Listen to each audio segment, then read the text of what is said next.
It comes to a point where I I kind of I'm so interested in why certain why people would want to seek for freedom.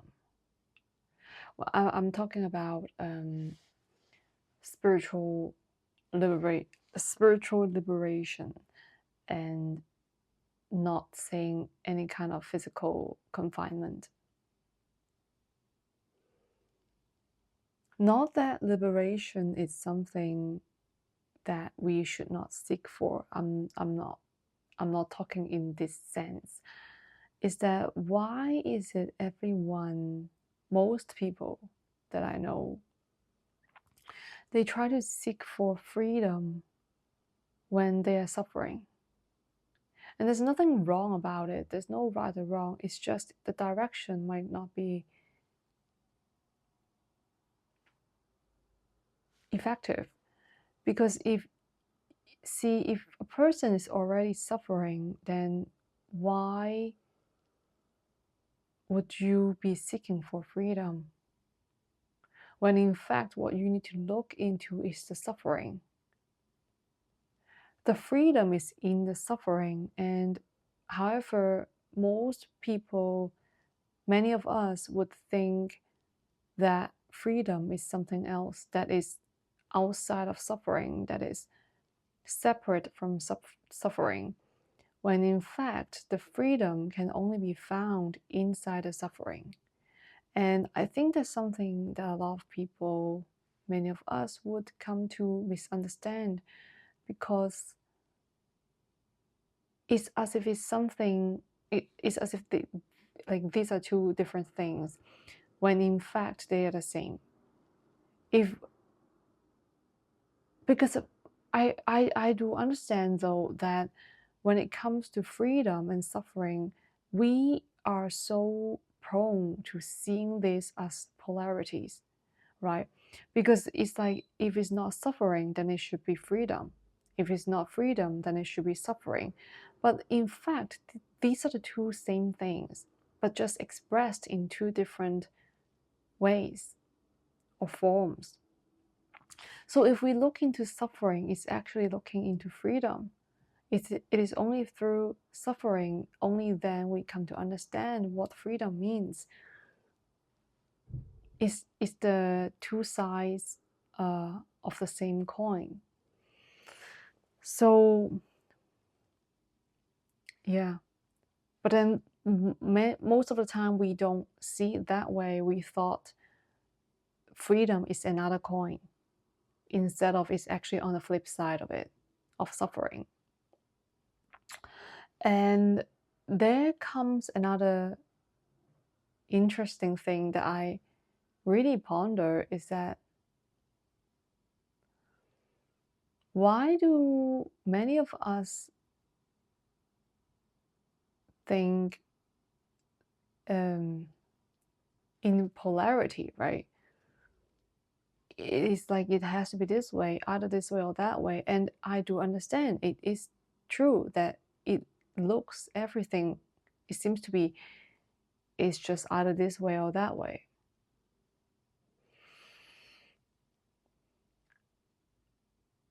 But if we don't see from it's like all kinds of ideologies or all kinds of religions, all kinds of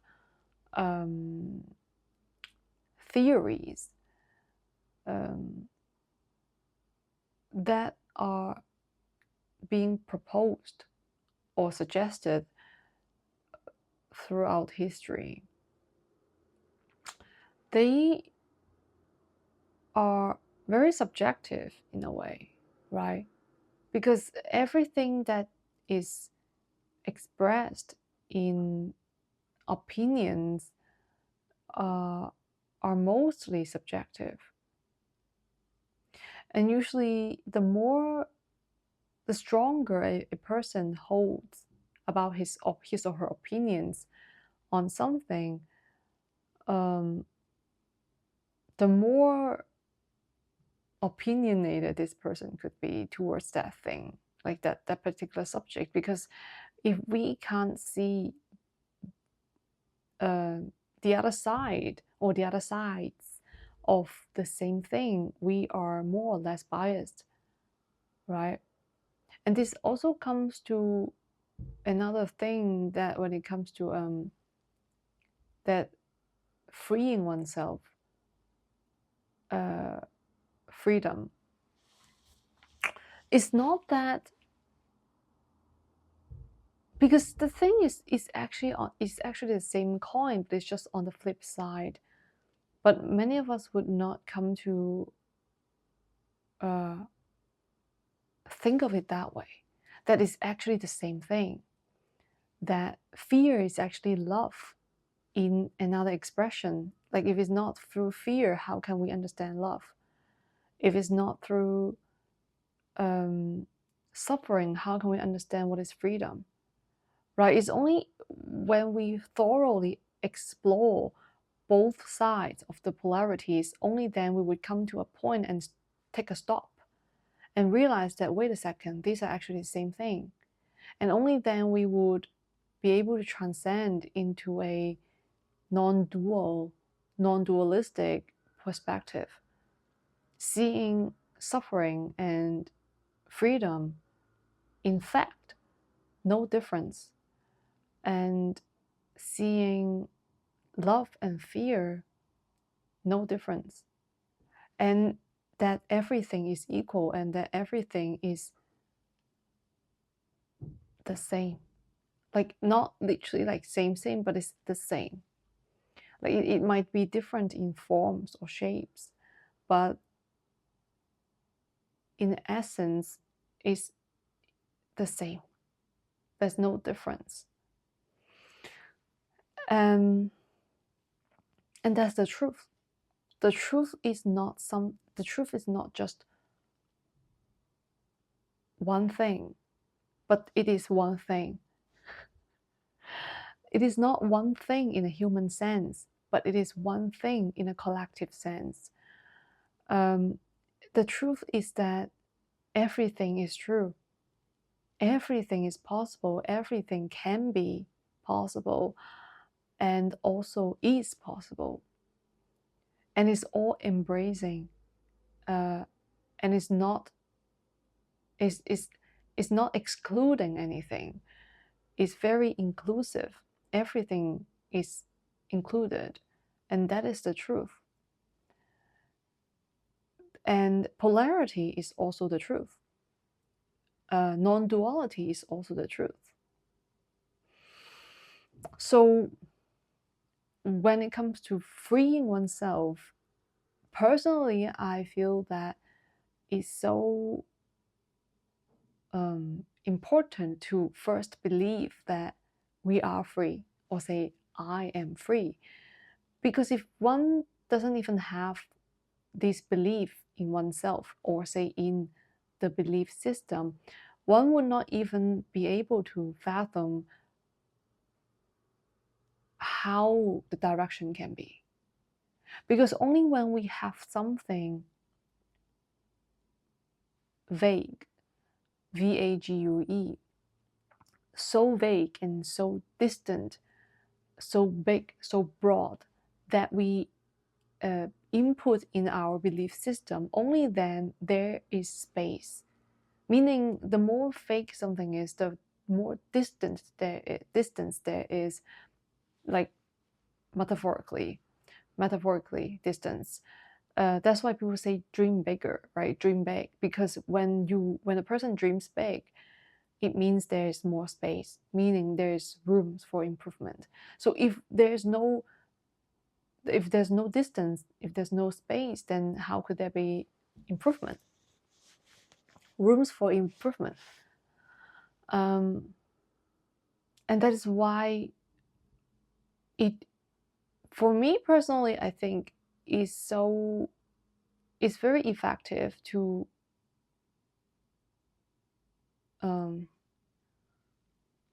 be not knowing anything, because when we don't know, it means that we are in the unknown. And what is the unknown? The unknown is space. Because when anything that is unknown, it means possibilities. And if we are able or we are willing to be in a state of unknownness, meaning nothingness, it could even be in this sense, but when we talk about nothingness, it's something so too broad in a sense. So I think it's much better to express it in a way that is called unknown. Because when like not knowing, like I don't know, I really don't know, because I really don't know.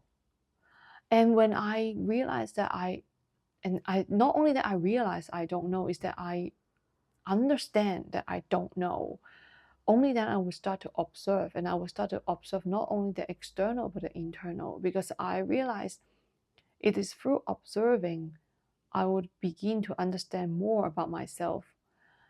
And it is not a state where it's stagnant.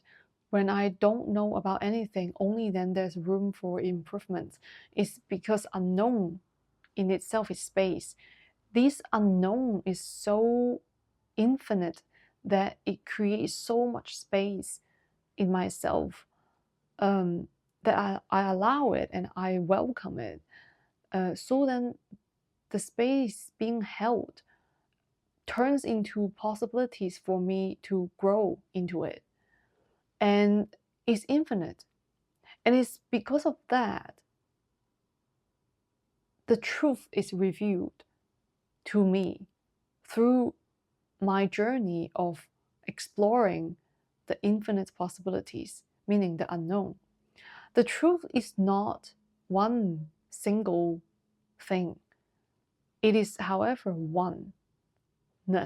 Like it is one entirety, but in itself is zero.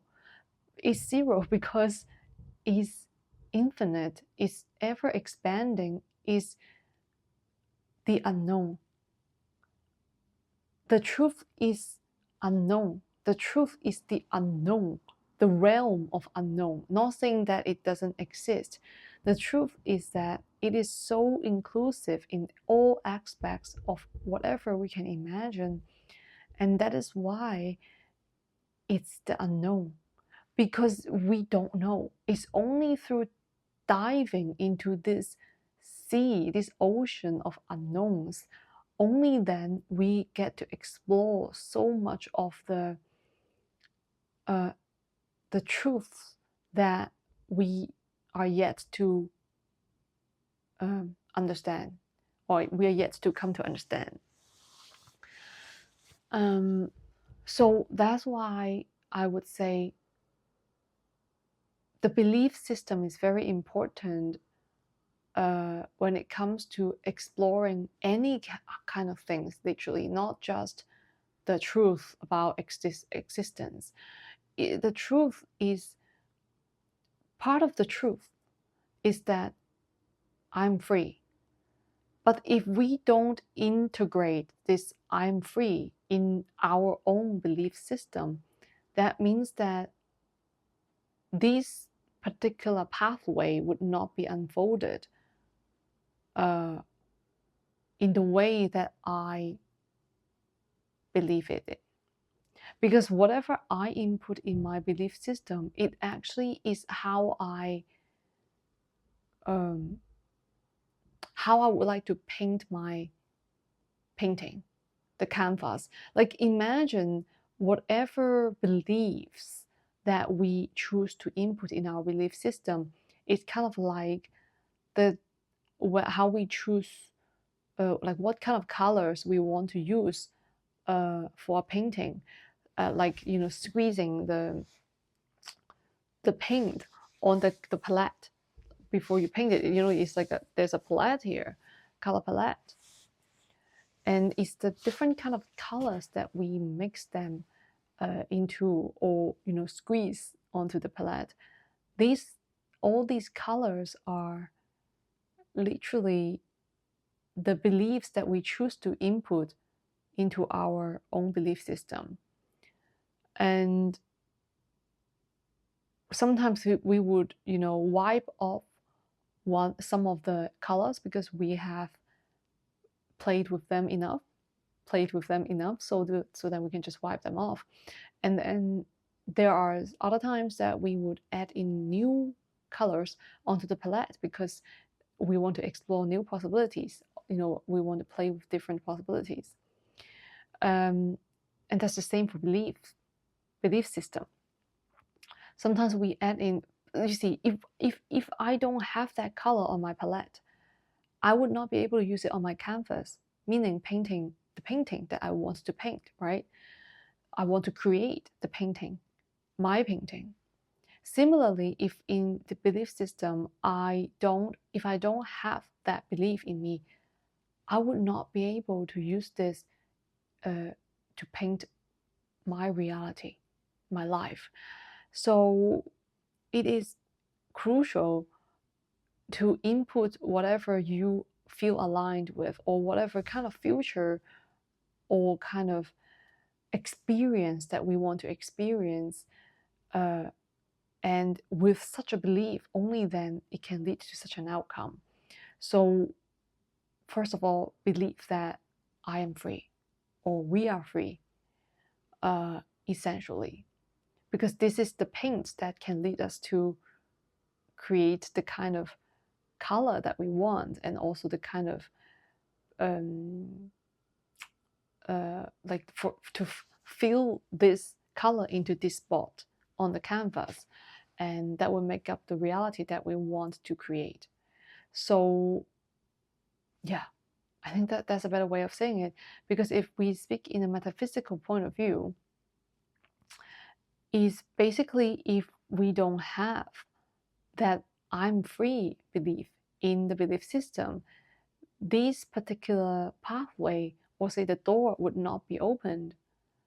And so it would not match up with whatever actions that we want to go forward to. But if we don't have that key to unlock the door, which is I'm free, then all the following pathways that are connected to this door would not be opened. So it is so crucial to first just believe in that, like fake it till you make it, but believe that I'm free. Even if you don't feel that you're free, but do believe it. It sounds tricky, but it is the way it is. Once we choose to believe in something over, I have to see it first before I believe it, right? Rather than I have to see it first before I believe it, you don't choose this. You actually choose that I choose to believe it first before I see it. Okay? So that already opens so many different pathways other than just believing in something only after you see it with your eyes. And this is the magic in creating your own reality, because if you don't believe in something that your physical eyes can't see, and then very, very evidently your physical eyes would really not see. Because if you choose not to believe in it, you basically close off all the doors that you could have access to it, to the pathways that lead you to higher grounds or higher consciousness. So yeah, that's it.